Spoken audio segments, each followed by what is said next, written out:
Which Big Ten team won the transfer portal, both the winter and the spring cycles? And what's happening in Northwestern? Is their coach going to get fired after this season? And more in the portal. That's all in today's Locked On Big Ten Squad. You're talking ball with the Big Ten Squad, sponsored by Game Time. From USC to Ohio State, from Michigan to Oregon, from Nebraska to Washington, it's the local experts of the Locked On Podcast Network bringing you scoops, breakdowns, and the most comprehensive preview of the upcoming Big Ten weekend. No hurt feelings and thin skin allowed. Squad up, you're part of the Big Ten Squad. Happy Thursday, everybody, and welcome into this edition of the Locked On Big Ten Squad. I'm your host, Spencer McLaughlin. Jacob Goins of Locked On Hoosiers is here with Mark Colkin, Locked On USC, Zach Anderson Yaxheimer of Locked On UCLA, and Roman Thomas-Schaaf of Locked On Huskies. We might get Jay Stevens of Locked On Buckeyes. That's all dependent upon the internet cooperating. But the transfer portal is still technically open. Guys can leave the portal at any time, but you can't enter anymore officially unless there's a delay and you get a waiver or some such nonsense and whatnot. But Goins, I want to start with you because Indiana was all about the portal last year. That's what made up most of their roster that got them to 11-2 in the college football playoff. Did Indiana have the best portal cycle, winter and spring, in the Big Ten? Winter, yes, I think they had one of the best, but spring, no, and they didn't need it. They were extremely quiet, picked up a couple of guys defensively, one from a linebacker from Maryland that they're going to put on the edge. You also pick up a defensive guy from Kent State. That's really all you've done, but you didn't lose anybody either, and that was the big success story here at Indiana, and that seems to be a trend with some of the bigger teams in college football is not losing your players, not necessarily going and getting as many as you can, but just retaining the guys you have. And so the winter was awesome for Indiana. Picked up offensive linemen, picked up a quarterback, you picked up some dudes on the defensive side. That was great. But the spring, it's been quiet, and that's a good thing here in Bloomington. Yeah, nothing says thriving program like playing not to lose. That's the mindset we should all have our team striving for. Winter is awesome in Indiana. I didn't hear that phrase ever. There's a lot to do, There's just a lot to do in the winter here. Like, is indoor golf booming? What, skiing? I hope. Yeah, on the Wii.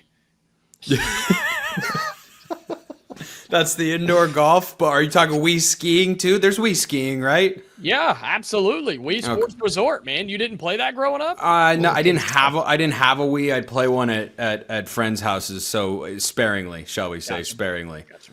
But anyway, speaking of a place where winter's a more enjoyable place to be, let's go to Los Angeles, Mark, and start with you. Where would you put USC, without knowing all the 17 other, because that's how many teams are in this conference, of course, without knowing the 17 other transfer portal classes off the top of your head, do you put USC top third, bottom third, middle third? All I know is USC did what they had to do in the winter portal. They collected a couple pieces in the spring. That's not the conversation you want to be in. You kind of alluded to it earlier.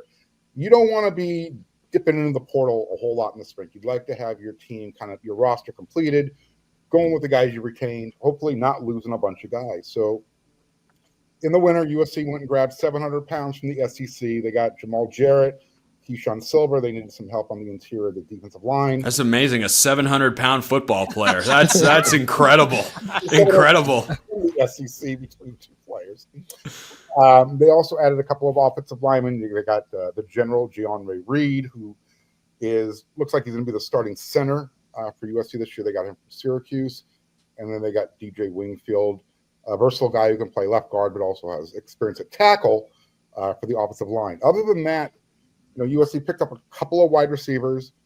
Again, one in the winter, one just recently in the spring from Utah. In fact, their number one wide receiver, Zacharias Williams, according to Kyle Whittingham, he was going to be wide receiver one for them this year, going into his true sophomore season. So I don't know where USC ranks on the scale of top third, middle third, bottom third. They got what they needed, and that's all I really care about. Mark, is that a Dodgers jersey you're wearing? Yeah, see, I root for teams that win, Spencer. Says the USC host. Oh. No, Jacob, you don't understand. USC did, in fact, win a lot one day. You weren't actually born yet, but it did, in fact, happen. It was a real thing. It's documented. None of the awards have been vacated. The last time Indiana football was relevant was the year I was born. I'm sorry, they were Actually, it was last year, Mark. you were not born. You were not born last year. We know you can be a little slow, Mark, but we're not insulting you that badly. Indiana was relevant since the year I was born in 1967. And none of those years matter now. We're coming off a college football playoff berth, and only one other person in this jacket. Indiana is going to be a one-hit wonder. Mark it down. Okay. Mark, what? Hold on, Mark. What is one hit wonder in your eyes? How would win 10 games? They'll press 8 this year, and they should consider that a success. And we'll still have a better record than USC. You can mark my words on Let's that. make sure.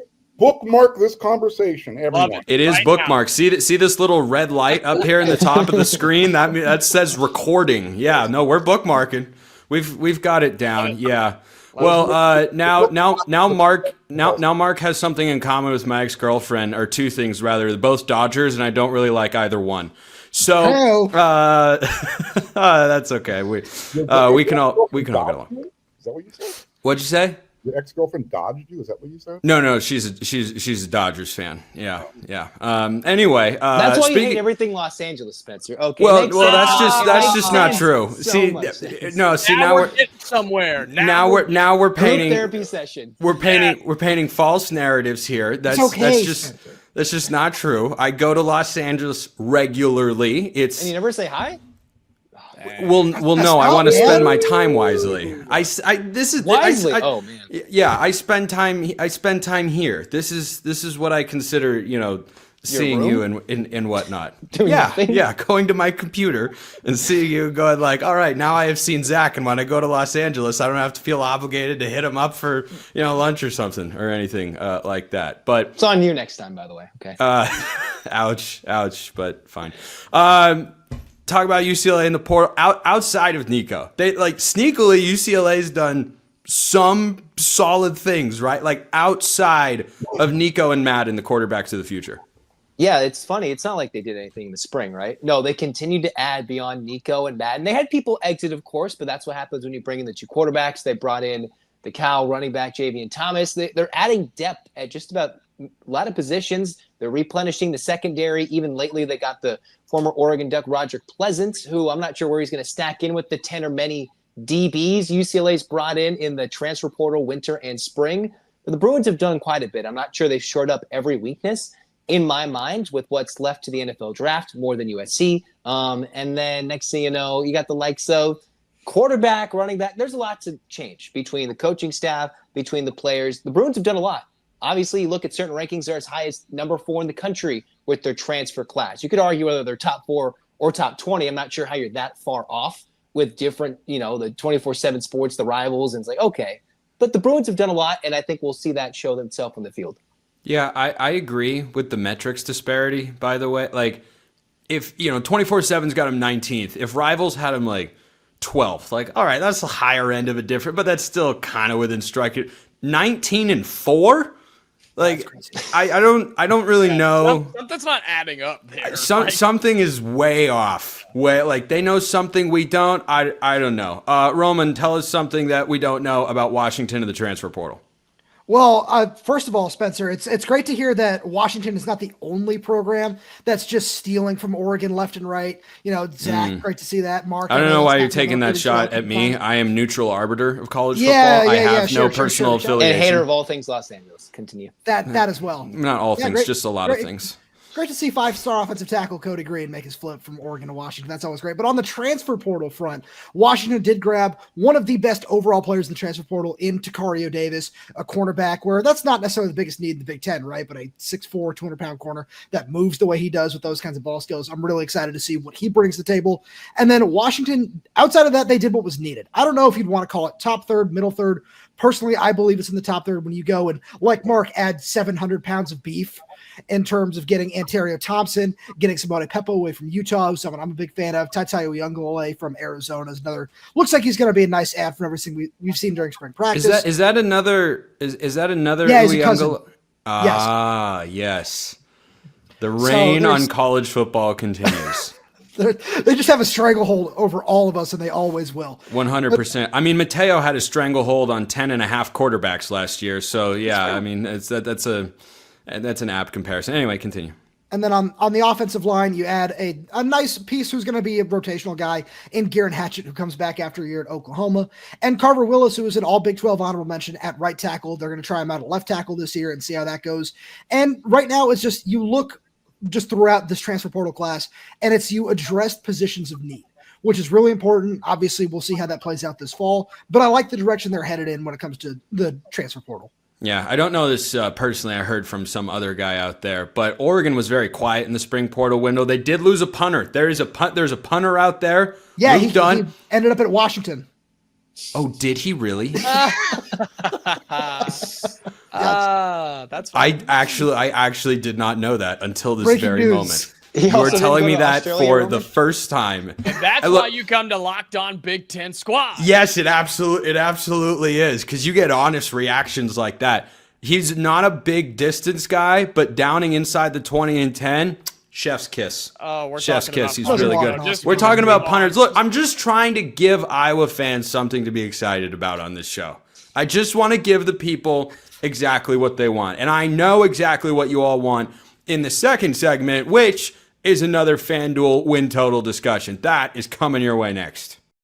First, this episode brought to you by Amazon Fire TV Stick 4K. Did you know your Fire TV is also an Xbox? Turn any TV into your gaming and entertainment hub with Fire TV Stick 4K devices. No console required. Just grab your paired controller, subscribe or sign into Xbox Game Pass Ultimate with EA Play included, and you're ready to go. Dive into hundreds of premium titles, including EA Sports College Football 25 to Call of Duty, as easily as you stream your favorite shows. How do you game when you're not in front of your main setup? Hotel stays, family visits, or even just over in the bedroom? Fire TV Stick 4K makes it possible to keep playing from almost anywhere. So if you want to take it with you, that's what the Amazon Fire TV Stick 4K is all about. Head to Amazon.com/Fire TV Locked On to get started. Xbox Game Pass Ultimate subscription and compatible controller required. Available on select devices, including Fire TV Stick 4K 2nd Gen, Fire TV Stick 4K Max 1st and 2nd Gen, and Fire TV Cube 3rd Gen. Check them out. Take your Xbox with you wherever you want to go. Make it easier to take it on the go with Amazon Fire TV Stick 4K. Continuing on, as the season is just over 4 months away. How great is that to be able to say? I mean, 4 months. I mean, we're not that far. We have made it through 4 months of off season, or for people that didn't make bowl games they cared about or make a bowl game at all, it's been 5 months of the off season. But alas, Goins, I want to start with you because our team of the day is none other than someone who we overlooked as we were progressing up the FanDuel win totals, the Wildcats of Northwestern. And when you talk about coaches that could be gone after this 2025 season, I wouldn't put David Braun at the top of the list. I certainly wouldn't put him at the bottom, though, because it might be another rough one there for the Wildcats. Their win total is 3.5. Just 3.5. You go ahead, Jacob. Floor's yours. Yeah, unfortunately. I mean, it's kind of like a storybook thing that we just overlooked Northwestern, because I think everybody overlooks Northwestern because it's Northwestern. And three or 3.5, is that their win total? 3.5. 3.5. There are no whole numbers at FanDuel, Jacob. Don't be silly. I mean, you have road trips to Illinois, I was going to say to USC, but I'm sure they'll get that done. At Penn State, you have Oregon week 3 of the college football season. I mean, Northwestern, I don't even trust them to go on the road and beat Tulane week 1, much less win games in the Big Ten. So, By the way, speaking of Tulane, can anybody in here tell me who Tulane might be starting at quarterback? I'll give you a hint. He was in the Big Ten last year, starting games regularly for a team that was over 500. I thought you were going to say Ty Thompson. Just No. Ty Thompson is a tight end now. That's really? I did. Did you not know that? Yeah, he got a that. start in the Gasparilla Bowl against Brandon Olson's Gators, and he went like 8 of 21 with 3 interceptions. It wasn't good. Fantastic development. So they moved him. We're not having that conversation right now. We're just not. But Answer the question that you proposed, Spencer. We're all on our heels. the answer is Brendan Sullivan. The one-time Iowa Hawkeye just transferred there because of an off-field incident involving a potentially stolen car and TJ Finley with a legal situation that is yet to resolve itself. He's due in court in June, but the journeyman TJ Finley was going to be Tulane's starter. He is not with the program anymore, They bring in Brendan Sullivan because of the changes that Iowa underwent with the transfer portal at quarterback, and so that is who Northwestern will potentially be taking on. How about that? How about that? The more you know. Again, another reason why you come to the Locked On Big Ten Squad. You 100%. come here. Click that subscribe button. That's right. Yeah. Hit Smash it. Yeah. However you're watching this or listening to this. No, give me under. I mean, let's not kid ourselves here. They may not beat Tulane week 1, and if they don't, then it's going to be a disaster. Coach will be fired, and the rebuild will begin once more in Northwestern. So give me under, and easily give me under. All right, Mark, do you have the gusto to take them over 3.5? Keep in mind, Arizona State's win total last year was 4.5, and they won the Big 12.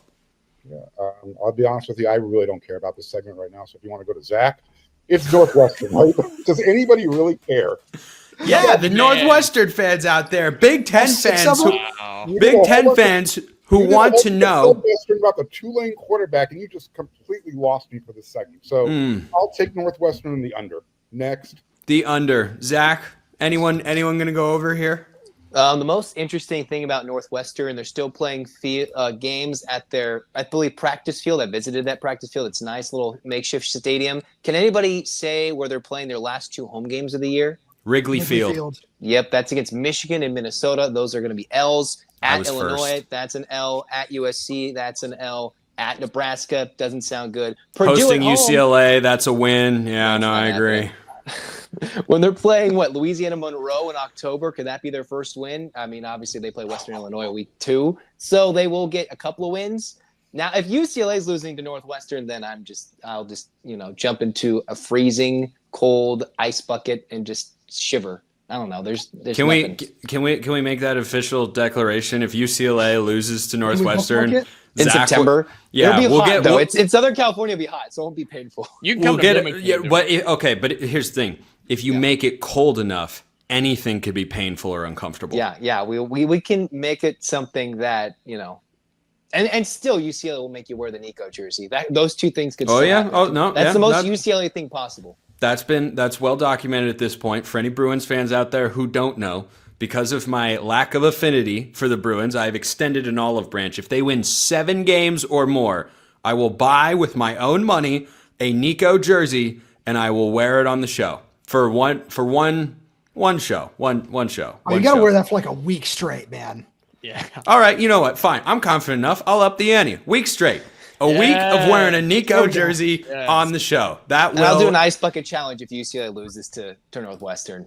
Okay, yeah. See, now we're having fun. Now we're raising the stakes on the college football season. It's just over 4 months away. Under. You're going under. Roman, any hope for the Wildcats? No. And look, I don't even know None. if I know you watched them last year. It wasn't. I mean, good. y'all share the same colors. You don't have some weird connection with the whole purple thing. Not really how Jacob, that works. can you not no. touch 2 fingers together like that again, please?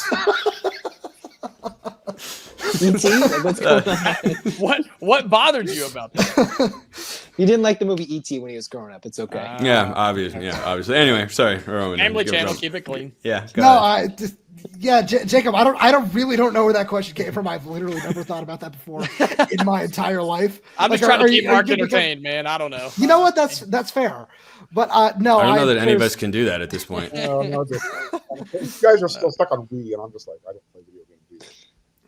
Yeah, no hope for Northwestern. I mean, we don't have to spend that much more time on it. Yeah, I know. They don't win a game in the Big Ten. Can I say that? I don't know. Here's the thing. I don't know that the job would come open because 2 years ago, if not for Dion, David Braun would have been one of the best coaching stories in all of college football. He went from 1-11 to 8-5, but he did it at Northwestern, so nobody cared. But then they took a big step back, and you know what? Just for the sake of it, I'm save the graphic guy here, if you will. Northwestern going 4-8 this year. 4-8. I'll take them with wins over Western Illinois, who once had a losing streak as a football program of about 27 games. True story, within the last couple of years. They'll beat Louisiana Monroe. I think they can beat Purdue. And you know what? They're just going to find an upset of like Minnesota or UCLA, or they'll win at Tulane, or they'll win at USC. Kick him in the face really hard because he can't get over it now. I'm just mad we don't get to play Okay, USC. here's the most engaged Mark will be this entire segment because I'm going to give him a question directly. Mark, what would your reaction be if USC lost to Northwestern at home? I will be the first person chasing Lincoln Riley out of his office. Okay. Okay. Big stakes in that game for the Trojans. They might be meager 18-point favorites or whatnot.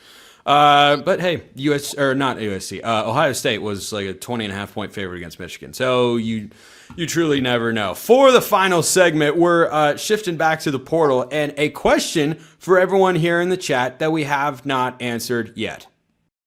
First, this episode brought to you by Monarch Money. Ever check your bank account and wonder, where did all my money go between dining out, online shopping, and entertainment? It's easy to lose track. That's where Monarch Money comes in, your personal CFO, giving you full visibility and control over your finances. Monarch Money isn't just a budgeting app. It's a complete financial command center. You can track all your accounts, investments, and spending in one place, so you stop just managing your money and you start building wealth. All-in-one convenience is what they're all about. Instead of juggling multiple apps, you can use Monarch to check your finances, track spending, and even plan long-term goals. Take control of your finances with Monarch Money. Use code LOCKEDONCollege at monarchmoney.com for 50% off your first year. That's monarchmoney.com. Code LOCKEDONCollege for half off your first year. Check them out at monarchmoney.com. All right, last note on the portal for today's show. Goins, will start with you, and then we'll continue in the merry-go-round. Who is one player that you are glad to have seen leave your program in the transfer portal? Oh my goodness! Wow. Okay, I was not ready for that question. Yeah, I know. That's why I'm in this chair and you're in that one. That I was glad to see leave. That you saw leave and you were like, good. Don't want him here. I'll allow you to broaden it out to graduated players who you just didn't want to see anymore. I mean, God, I'm looking at it just to, I don't know. I don't know. I don't have an answer to that because everybody that left for Indiana was like, all right, cool. Like, good luck. You know what I mean? It wasn't like, thank God this guy left. Indiana didn't really have any of those types of guys. And the ones that left, were they going to get reps? Some of them, but other guys, you didn't even know who they were most of the time. And so I'm sorry, I don't have an answer for you because I don't think there was anybody like that Indiana was just trying to get rid of. I don't think that guy existed. All right, Mark, I'll throw it to you. I imagine you'll have an answer here. Yeah, you're not going to get the level of arrogance that Indiana football all of a sudden has after 1 year of success. But, man, it's hard to. Yeah, because USC is a notably non-arrogant fan base, Mark. Okay. Arrogance, right, Spencer? We've got okay, that's a notable difference. I will concede that point. I'm just hoping we aren't operating with red and gold blinders here. I know you think the answer for me is going to be the quitter Bear Alexander. That's not actually where I was going. And it's not Emmanuel Prano. I wasn't thinking about that one either. Okay, so I'm going with, and I think I've actually given this answer before on the show. I am not in the least bit upset that Zachariah Branch is no longer on the roster. That is who I thought you'd say. And, well, it's because I said it before. Yeah. Yeah, Spencer. Yeah, but so what? Explain that, Mark, because this is a guy who had a good freshman season, is an explosive potential returner, and a solid receiver as well. Like, why do you think that USC's offense can be better without him there? So he showed potential to be an explosive wide receiver as a freshman. As a true sophomore, he showed that he has no hands. I don't know what happened with his return game, but he literally. He became afraid. He stopped returning punts. He stopped returning kicks. And you noticed it immediately when they put Mekhi Lemon in, when they said, no, enough of this. Go show everybody how it's done. I think there's times where you're really good in high school and you show potential your freshman year because you're limited. They're not showing you a whole lot. They're just giving you little bits and pieces, little glimpses. But then all of a sudden the spotlight's turned on. You have to be the man. And you're not able to rise to that occasion. And then all of a sudden you're in the locker room and, there's been reports that he wasn't dealing with his sophomore season very well. A lot of blame game going around, a lot of finger pointing. How come I'm not getting this pass? Why isn't this happening? So sometimes less talent is better for the locker room. I love that you went full bench warmers there, pronouncing sophomore with I was 3 gonna syllables. Say that too. Well, that is actually the correct. That's amazing. That's amazing. That is actually the correct grammatical way to say that. Yeah, I mean, if you're in Britain, sure, but I think we're talking about an American-based game. Last I checked, Zach. Y'all are correct. We should never say words correctly. Oh, okay, yeah, fair. Yeah. Anyway, Zach. Anybody that fits this description? I mean, there's been a lot of players that have left UCLA, very talented players that have found new homes, and I wish they would have stayed at UCLA. I'm going to go unique here. Going with the kicker, Blake Glessner. He never really had a home here. When he had a chance at UCLA, he did not have the best opportunity. He came from Montana State, went to UCLA in December. He went into the portal. Mateen Bagani, the former Cal kicker, has run away with that job. If you want more of a real answer, I'm not rooting against this kid, but Justin Martin is a quarterback. If you're trying to go from the guy who had the most veteran experience in the UCLA locker room, he left. I'm not sure I've seen enough potential from him to have seen UCLA be led by him to have a winning year, where I thought maybe with Joey Aguilar they could have done that. And then obviously that transition to Nico Iamaleava.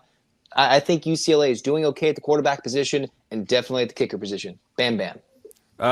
Roman, I will preface posing this question to you by saying players who did not necessarily play can fit the category.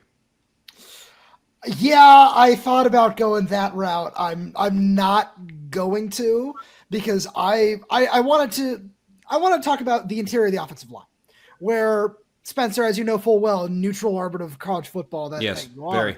How much Washington's offensive line struggled last season. And one guy who's a bit of a Big Ten journeyman is Enoch Umahai from Ohio State, where he spent 4 years over there. I know fans weren't necessarily very happy with him, and as Washington needed to reload their depth, they brought him in for his final season of eligibility, and he struggled a little bit on the interior of the offensive line. And now that he has graduated and moved on, one guy that Washington fans are really excited about is redshirt freshman Paki Finau.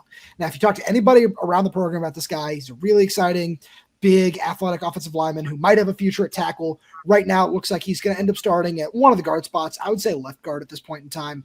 And it's just one of those things where a lot of what last season was for Washington, coming off a national championship run, losing 40-plus players, including a whole bunch of the NFL draft. I know it's like 15, 16 guys at the very end of it, including UDFAs and everything like that.